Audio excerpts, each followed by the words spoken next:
రాష్ట్ర అభివృద్ధిని పక్కన పెట్టి మాజీ మంత్రి ఎమ్మెల్యే హరీష్ రావును అబాస్పాల్ చేయడానికి సీఎం రేవంత్ రెడ్డి కంకణం కట్టుకున్నారని రాష్ట్ర ఎంపీ టీచర్ల ఫోరం మాజీ వర్కింగ్ ప్రెసిడెంట్ దేవి రవీందర్ ఆరోపించారు.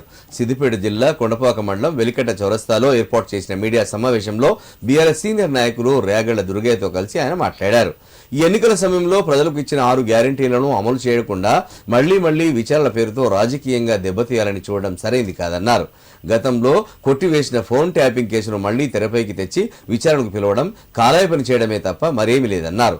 తెలంగాణ కోసం అహర్నిశలు కష్టపడుతున్న హరీష్ రావుపై ఇలాంటి కక్ష సాధింపు చర్యలకు పాల్పడడం ఇప్పటికైనా మానుకోవాలని హితవు పలికారు. ఈ సమావేశంలో మాత్పల్లి మాజీ సర్పంచ్ బచ్చలి మైపాల్, సీనియర్ నాయకులు చిరంజీవి, చంద్రశేఖర్, మల్లేశం పాల్గొన్నారు. హరీష్ రావు గారిని విచారణకు పిలవడం చూస్తూ ఉంటే గతంలోనే సుప్రీంకోర్టులో వేసినటువంటి ఫోన్ ట్యాపింగ్ కేసు కొట్టివేసినటువంటి విషయాన్ని మీరు గ్రహించాల్సినటువంటి అవసరం ఉన్నది.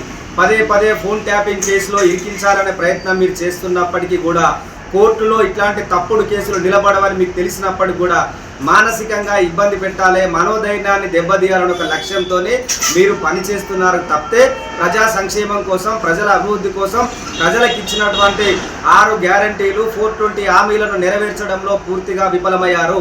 ఇకనైనా కూడా మీరు పద్ధతిగా ఉండకపోతే తెలంగాణ రాష్ట్ర ప్రజలే మీకు బుద్ధి చెప్తారు. రాబోయే కాలంలో ఇలాంటి పిట్ట బెదిరింపులకు బీఆర్ఎస్ పార్టీ నాయకులు, కార్యకర్తలు ఎవరు కూడా భయపడరు.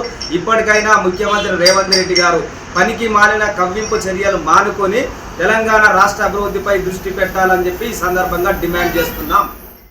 ముఖ్యమంత్రి రేవంత్ రెడ్డి గారు పాలన మీద పట్టు కోల్పోయి ప్రజలు ప్రశ్నిస్తుంటే దాన్ని డైవర్ట్ చేయడానికి మరి గౌరవ మాజీ మంత్రివర్యులు సిద్దిపేట ఎమ్మెల్యే హరీష్ రావు గారి మీద తప్పుడు కేసులు పెట్టి సీటు విచారణ పేరు మీద నువ్వు విచారణకు పిలిస్తే ఇక్కడ భయపడడానికి ఎవరు లేరు. గతంలోనే ఉన్నత న్యాయస్థానం ఇది ఫాల్తు కేసు మరి అని చెప్పి కొట్టివేసినటువంటి దానిని మరి మీరు మర్చిపోయినరా అని చెప్పి నేను ఈ సందర్భంగా మేము అడుగుతున్నాము.